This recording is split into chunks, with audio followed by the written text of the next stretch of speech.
오늘 말씀은 열왕기하 13장 14절부터 21절까지의 말씀입니다. 열왕기하 13장 14절부터 21절까지의 말씀을 제가 먼저 봉독하도록 하겠습니다. 유다의 왕 요아스의 제37년에 여호아하스의 아들 요아스가 사마리아에서 이스라엘 왕이 되어 16년간 다스리며 죄송합니다. 죄송합니다. 다시 읽겠습니다. 엘리사가 죽을 병이 들매 이스라엘의 왕 요아스가 그에게로 내려와 자기의 얼굴에 눈물을 흘리며 이르되 내 아버지여 내 아버지여 이스라엘의 병거와 마병이여 하매 엘리사가 그에게 이르되 활과 화살들을 가져오소서 하는지라 활과 화살들을 그에게 가져오매 또 이스라엘 왕에게 이르되 왕의 손으로 활을 잡으소서 하매 그가 손으로 잡으니 엘리사가 자기 손을 왕의 손 위에 얹고 이르되 동쪽 창을 여소서 하여 곧 열매 엘리사가 이르되 쏘소서 하는지라 곧 쏘매 엘리사가 이르되 이는 여호와를 위한 구원의 화살 곧 아람에 대한 구원의 화살이니 왕이 아람 사람을 멸절하도록 아벡에서 치리이다 하니라. 또 이르되 화살들을 집으소서 곧 집음에 엘리사가 또 이스라엘 왕에게 이르되 땅을 치소서 하는지라 이에 3번 치고 그친지라. 하나님의 사람이 노하여 이르되 왕이 대6번을 칠 것이니이다. 그리하였더면 왕이 아람을 진멸하기까지 쳤으리이다. 그런즉 이제는 왕이 아람을 3번만 치리이다 하니라.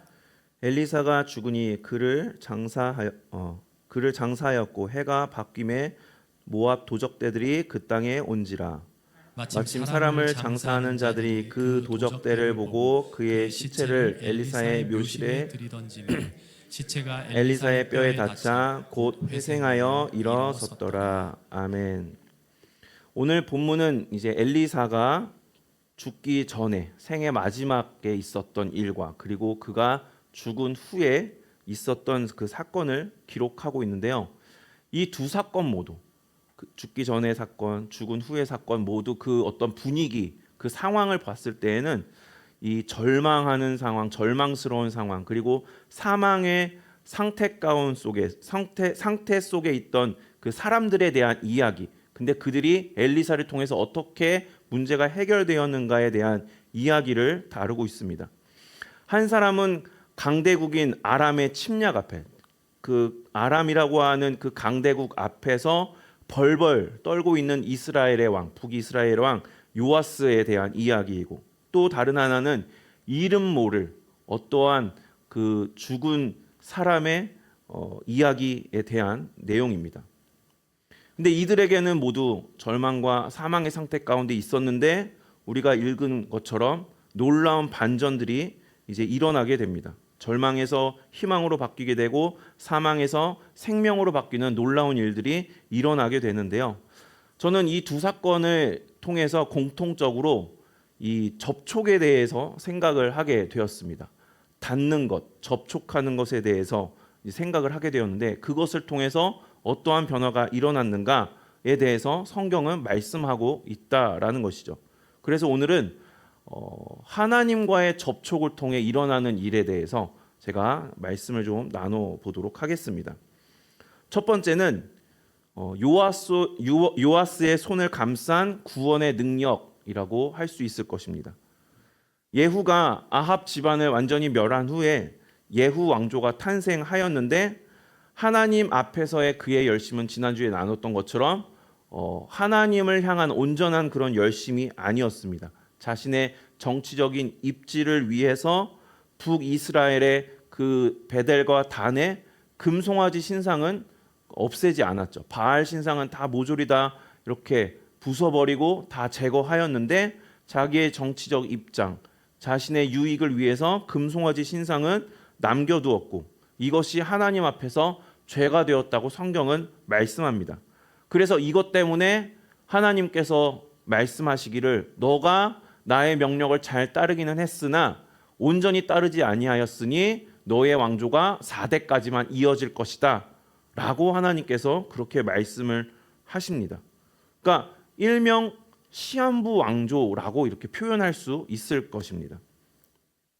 그런 예후 왕조 앞에 이 아람이라고 하는 이 나라는 강한 대적이 되어서 내내 예후 왕조가 계속되는 내내 이 북이스라엘을 괴롭히는 그러한 하나님의 회초리 같은 그러한 도구로 작용을 합니다. 그런 가운데에서 이제 예후의 손자 3대 왕 요아스가 왕위에 오르게 되는데, 이때 당시에 엘리사의 나이가 많아서 이제 죽음을 앞둔 상태였음을 우리가 보게 되는 것이죠. 그래서 14절에 저희가 읽은 것처럼 요아스가 엘리사를 찾아가서, 엘리사가 있는 곳을 찾아가서 이제 막 눈물을 흘리면서 내 아버지여 내 아버지여 이렇게 통곡을 합니다. 요아스는 하나님 앞에서는 악한 왕이었다고 제가 실수로 읽었지만 10절에서 하나님 앞에서 온전하지 못했다, 악한 왕이었다 라고 평가받는 그런 왕이었지만, 그는 그럼에도 엘리사를 굉장히 의지했습니다. 그를 통해서 많은 하나님의 능력이 나타나기 때문에 엘리사를 굉장히 의지하는 왕이었고, 그래서 그 엘리사가 죽는다는 사실에 그가 매우 슬퍼하였습니다. 그런데 한 사람의 생명이 세상을 떠난다라고 하는 그 사실 자체 때문에 슬퍼한 것만은 아니었습니다. 22절에 보면은 북이스라엘이 아람에게 학대를 당하고 있었다라고 그 다음 구절에 이제 나오게 되는데, 이 기록을 보면 그런 상황에서 줄곧 의지하고 있던, 그래도 내가 이렇게 어려운 상황이지만 엘리사라고 하는 존재를 통해서 우리가 그래도 우리나라가 내가 견딜 수 있고 이것을 극복할 수 있다라고 하는 어떤 믿을 구석이 있었는데, 그 믿을 구석이 이제는 없어진다고 하니까 너무 두렵고 걱정되고 절망스러운 상태에 빠져서 그의 심령 가운데 막 이렇게 이제 마음이 흔들려서 눈물이 막 펑펑 쏟아지는 그런 상황이 된 것이죠. 그래서 엘리사를 찾아온 이제 요아스가 엘리사 앞에서 막 울면서 내 아버지여 하면서 막 우니까 엘리사가 이야기하기를 가서 활과 화살을 가져오라고 이야기를 하죠. 열왕기하 13장 16절의 말씀을 저희 한번 읽도록 하겠습니다. 시작. 또 이스라엘 왕에게 이르되 왕의 손으로 활을 잡으소서 하매 그가 손으로 잡으니 엘리사가 자기 손을 왕의 손 위에 얹고. 아멘. 활과 화살을 가져오라고 해서 딱 가져왔더니 활을 잡으라고 합니다. 그래서 요아스가 잡죠. 근데 엘리사가 거기에서 상징적인 굉장히 의미심장한 그 행동을 보여줍니다. 바로 활을 잡고 있는 요아스의 손 위에 엘리사가 자신의 손을 그 위에 감싼 것이죠. 요아스는 현재 어떠한 상태입니까? 두렵고 매우 걱정이 앞서고 있는 상태죠. 눈물을 흘릴 정도로 이렇게 멘탈이 굉장히 흔들리고 있는 그런 상황입니다. 정신적인 이제 불안한 상황 가운데 있는데, 이것을 단지 그냥 개인 감정을 다 잡아주기 위해서 그저 괜찮을 거야, 다 잘 될 거야 라고 위로해주기 위해서 그렇게 잡아준 게 아닙니다. 자료를 보니까 이 요아스가 활을 잡고 있는 이 손 위에다가 엘리사가 손을 얹었다, 감쌌다라고 하는 이 행위의 의미가 이렇게 나옵니다. 하나님의 능력이 접촉을 통해 전이가 일어나는 것을 보여주는 장면이다 라고 그렇게 자료에는 표현을 하고 있습니다. 그러니까 이거는 단순한 위로나 격려가 아니라는 것이죠. 우리가 이제 자녀가 어렸을 때 이제 글씨 연습을 이제 처음 막 시작하지 않습니까? 연필을 잡고 이제 글씨를 한 글자 한 글자 쓸 때 어떻게 씁니까? 이제 연필을 잡을 수 있는 힘, 손의 힘조차 이제 불안정해서 이렇게 잡는 것조차 잘 안 되고, 그리고 글씨를 이렇게 한자 한자 써내려고 하면 선 하나 긋는 것조차도 제대로 되지가 않죠. 삐뚤빼뚤하게 이제 글씨가 이제 써지죠. 그럴 때 보통 우리 엄마 아빠들이, 부모님들이 어떻게 합니까? 그 자녀의 손을 이렇게 감싸주고 같이 글씨를 이렇게 써주지 않습니까? 그럴 때 글씨가 이제 제대로 나오는 것을 우리는 다 경험을 했습니다. 그러니까 연필을 쥐고 있는 손은 아이의 손이지만 글씨를 올바르게 쓸 수 있는 힘은 바로 부모님의 그 힘과 능력에서 나온다 있다라는 것을 우리가 그 사례를 통해서 그러한 행동을 통해서 우리가 알 수 있는 것인데, 비록 요아스가 하나님 앞에서 온전하지 않았지만 하나님께서는 그에게 은혜를 베푸셔서 불완전하고 그의 힘으로는 할 수 없는 것들, 불완전하고 온전하지 못한 그에게 은혜를 베푸셔서 엘리사를 통해서 그에게 보여주고 계신다라는 것이죠. 너의 힘으로는 활시위조차 버겁게, 이것을 활시위를 당기는 것조차 버겁고 힘들겠지만, 현재의 상황이 절망스럽고 낙담받게 되지 않겠지만, 나의 손이 너를 붙잡아 줄 때 나의 구원의 능력이 너에게 나타나게 될 것이다 라는 것을 이 행동을 통해서 보여주고 알려주고 계신 것이라는 겁니다. 그래서 17절에서 이렇게 말씀하죠. 열왕기하 13장 17절의 말씀을 함께 읽도록 하겠습니다. 시작. 엘리사가 이르되 이는 여호와를 위한 구원의 화살 곧 아람에 대한 구원의 화살이니. 하나님의 능력이, 구원의 능력이 이 행위를 통해서 요아스가 깨달을 수 있도록 보여주십니다. 우리도 요아스와 마찬가지의 상황 가운데 있죠. 우리 삶에 버겁게 느껴지는 것들이 많이 있지 않습니까? 그런 가운데 있는 이들이 있죠. 문제적 상황이 나를 두렵게 하고 걱정이 앞서는 가운데 의지할 것 하나 없는 것 같아서 이 상황을 생각하면, 내 앞에 놓여 있는 문제를 생각하면 계속해서 눈물이 나는 분들이 계실 겁니다. 그러한 우리의 상황, 우리의 삶이 그 가운데 있다면 오늘 본문을 통해서 요아스의 손을, 온전하지 않았음에도 불구하고 하나님께서 은혜를 베풀어 주셨던 그 하나님의 손이 오늘 이 시간 가운데 하나님께 간구하러 나온 우리의 손을 감싸 주시기를 간절히 소망합니다. 우리가 이 시간 기도할 때 기도하는 우리의 손 위에 하나님께서 하나님의 거룩한 손으로 우리의 손을 감싸 주시고 우리의 마음 가운데, 우리의 심령 가운데 접촉하여 주셔서 지금의 상황은 비록 우리가 눈앞에 보이는 것들은 절망적인 것들 뿐이고 낭망할 수밖에 없는 것들 뿐이지만, 그렇지만 나의 능력이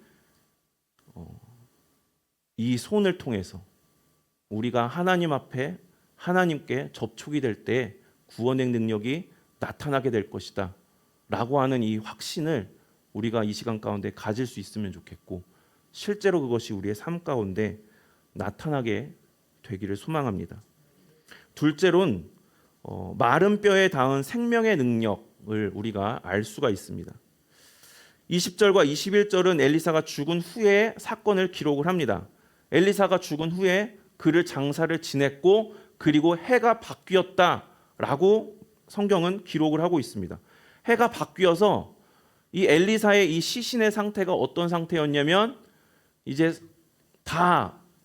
썩어서 뼈만 남아 있는 그런 상태였습니다. 그런 상태 가운데 누군가가 이제 세상을 떠나게 되어서, 어떤 사람이 세상을 떠나게 되어서 그 사람을 장사 지내고 있는 중이었는데 장사 지내고 있는, 장례식을 치르고 있는 중에 모압에서 도적대가 나타납니다. 그래서 이제 사람들을 이제 막 공격해서 물건들을 빼앗고 훔쳐가려고 하는 그런 어떤 위협적인 상황이 발생을 하자 그 사람의 시신을 이렇게 들고 있던 사람들이 급한 마음에 이제 걸음아 나서려라 하고 이제 도망쳐야 되는 상황이 오니까 그 사람의 시신을 이제 엘리사가 안치돼 있던 묘실에다가 그냥 던져놓고 도망가 버리죠. 저는 이 던져진 이 상황을 보면서 생명이 떠난 이제 시신이지 않습니까? 그러니까 생명이 없기 때문에 어떻게 보면은 좀 별 대수롭지 않게 생각할 수도 있지만, 이것을 그냥 잘 장사 지내주면 참 좋은데, 물론 급한 어떤 위험한 상황이었기 때문에 어쩔 수 없었다라고 해도 그 시신을 그냥 이렇게 집어 던졌다라고 하는 이 사실이 이제 사망이 그 사람의 그 육신을 이제 완전히 뒤덮은 상황에서 던져졌다라고 하는 그 상황이 굉장히 비참하게 저는 느껴졌습니다. 사망의 상태인데다가 비참한 꼴까지 그런 상황까지 당하게 되었다라고 저는 생각을 하게 되었는데요. 그런데 21절에 보면 기이한 사건이 일어나죠. 오늘 본문 21절을 함께 읽도록 하겠습니다. 시작. 마침 사람을 장사하는 자들이 그 도적대를 보고 그의 시체를 엘리사의 묘실에 들이던지매 시체가 엘리사의 뼈에 닿자 곧 회생하여 일어섰더라. 아멘. 그 죽은 사람의 시체가 마른 뼈에 닿자 그 순간 생명의 능력이 그 시신에게 나타났다라고 오늘 본문은 기록하고 있다라는 것입니다. 그러니까 엘리사의 이 뼈, 마른 뼈만 남은 이 상태, 이 엘리사의 뼈, 살아생전 하나님의 선지자로서 활동했던 그 사람의 뼈이죠. 몸의 뼈죠. 근데 그 뼈가 어떻습니까? 하나님의 사람으로 활동하긴 했는데 현재 활동하고 있는 것이 아니라 과거에 활동했던 사람의 뼈입니다. 과거에 그러했던 사람의 뼈에 불과한 것인데 생명이 없는 죽은 상태의 뼈죠. 그런데 그 사람의 뼈에 닿게 되는 순간 기적이 일어났다라고 성경은 말씀하고 있다라는 것이죠. 그러니까 살아생전 하나님의 능력이 머물러 있던 그 사람이었다라고 하는 이유만으로 이제는 생명이 떠나고 뼈만 남은 상태임에도 불구하고 그 자리에 여전히 하나님의 능력이 머물러 있었다라고 우리는 생각해 볼 수 있을 것입니다. 하나님의 능력이 그 자리에 머물러 있기만 해도 주변을 변화시키고 생명을 살리는 힘이 있다라는 것을 오늘 본문을 통해서 우리는 생각해 볼 수 있는 것이죠. 저는 오늘 이 사건을 보면서 바라기로는 그 놀라운 능력이 우리 삶 가운데도 생명을 넘치게 하는 그런 능력으로 나타나게 하는 능력으로 우리에게 주어지게 되기를 소망해 봅니다. 정말 죽은 시체는 엘리사의 뼈에 닿기만 해도 살아났는데 우리는 그 누군가의 뼈에 닿는 것이 아니라 직접적으로 하나님께 닿는 삶이 되어서 아무리 절망적이어도 심지어 정말 죽었다라고 하는 그런 상황 한가운데 있다 하더라도 다시 살아나는 생명이 되어서 정말 그것이 그 생명이 우리에게 임할 수 있게 되기를 소망합니다. 세상은 이렇게 이야기할 수 있을지 모르겠습니다. 다 끝났어. 다 죽었어. 이제는 가망이 없어. 이제는 어떤 방법이 없어. 라고 이야기할 수 있는 그런 상황들이 있죠. 건강이 무너져서 의학적으로 회생 불가능해 보이는 가능성이 별로 없는 그런 상태에 있는 분도 계실 것이고 관계가 깨어져서 내가 나름대로 노력을 했는데 전혀 관계가 회복되지 않는 그냥 이대로 살다가 그냥 깨진 상태로 살다가 가겠구나 이렇게 받아들이는 사람들도 있을 것입니다. 감당할 수 없는 이 물질의 어려움을 이제 어려움 가운데 있는 사람도 있고 소위 정말 사업이 망했다. 어떻게 해야 될지 모르겠다라고 하는 사람들도 있겠죠. 시체처럼 차갑게 식어버린 그 삶의 영역들 안에서 세상에서는 그런 상황들을 보면서 다 끝났어. 이제는 가망이 없어. 라고 이야기하겠지만 우리는 오늘 본문을 통해서 그러한 시체들도 그러한 시신의 상태도 하나님의 능력이 머물렀던 마른 뼈에 닿기만 해도 살아난다라고 하는 이 사실을 우리가 우리에게 주시는 말씀으로 받을 수 있으면 좋겠습니다. 죽음을 이기시고 부활하신 예수 그리스도가 우리에게 계심을 기억하면서 주님께서 십자가 공로로서 우리를 죽은 우리의 상태를 살리셨죠. 그것과 마찬가지로 우리 가운데 큰 생명의 역사가 일어나서 이러한 죽은 상태가 다시 회생될 수 있다라는 것을 분명히 믿고 나를 주님께 던질 수 있는 그런 시간이 되기를 소망합니다. 말씀을 마치도록 하겠습니다. 요아스 왕의 손이 엘리사의 손에 닿았을 때 그는 승리의 화살을 쏠 수 있었습니다. 그래서 그 뒷부분을 쭉 읽어보시면 정말 엘리사가 이야기했던 대로 3번까지는 완전히 이제 아람을 압도하는 그러한 사건이 이제 기록이 되었는데요. 그는 승리의 화살을 쏠 수 있었습니다. 그리고 이름 모를 어떠한 사람의 그 시체는 엘리사의 뼈에 닿았을 때 그가 죽음에서 다시 일어섰습니다. 이 모든 것들이 하나님께 접촉했기 때문에, 하나님의 능력에 닿았기 때문에 가능한 일들이었습니다.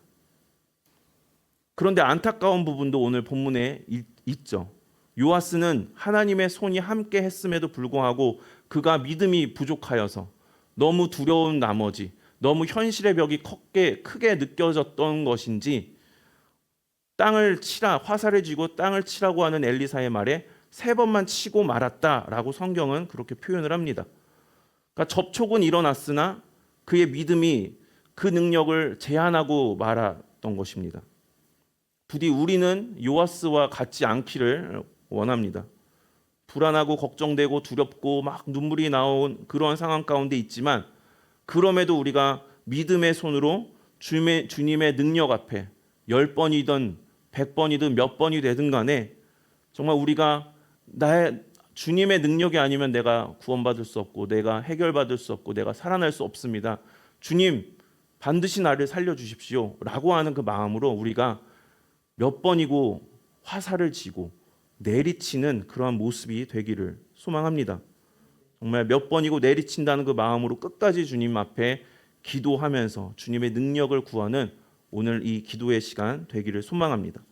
그리하여서 믿음의 손을 뻗어 주님과 접촉하는 시간, 주님 내 손을 덮어주옵소서, 내 죽은 상황이 주님의 능력으로 인해서 다시 살아나게 하옵소서, 간절히 우리가 이 시간 가운데 기도하는 그러한 귀한 시간, 하나님께서 그리하여서 구원의 능력, 회생의 능력을 허락하여 주시는 귀한 시간 되기를 소망합니다.